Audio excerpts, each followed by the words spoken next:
Private schools की fees बढ़ाने से दिल्ली के लोगों में, उन स्कूलों में पढ़ने वाले बच्चों के माता पिता में हाहाकार मची हुई है। कई स्कूलों ने 30%, 40%, 50%, 60%, 80% तक अपनी फीस बढ़ाई है।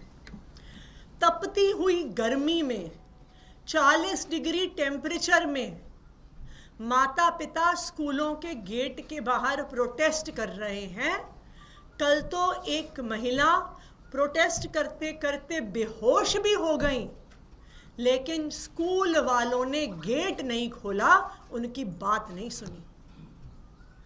ये वही प्राइवेट स्कूल हैं जिन्होंने भारतीय जनता पार्टी की जीत पर अपने स्कूलों के अंदर लड्डू बांटे थे। क्यों खुश थे वो इतना भारतीय जनता पार्टी की जीत से? क्योंकि उनको पता था कि पिछले 10 साल से दिल्ली में माता पिता की, पेरेंट्स की हक की सरकार चल रही थी, और उन्हें अब पता चल गया कि अब भारतीय जनता पार्टी की जीत से प्राइवेट स्कूल के मालिकों की सरकार आ गई है। कल सौरभ भारद्वाज जी ने एक बहुत बड़ा खुलासा तथ्यों के साथ किया कि किस तरह से प्राइवेट स्कूल एसोसिएशंस के अध्यक्ष भरत अरोड़ा जी भारतीय जनता पार्टी के पदाधिकारी हैं। मुख्यमंत्री रेखा गुप्ता जी के चुनाव में, प्रचार में उन्होंने मुख्य भूमिका निभाई।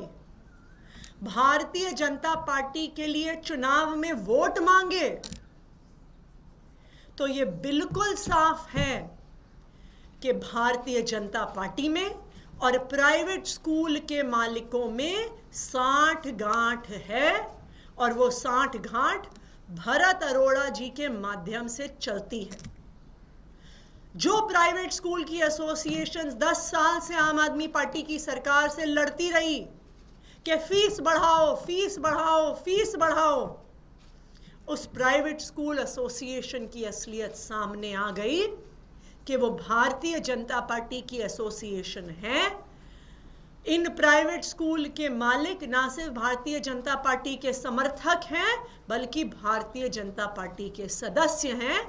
इसी वजह से दिल्ली के प्राइवेट स्कूलों की फीस बेतहाशा बढ़ रही है।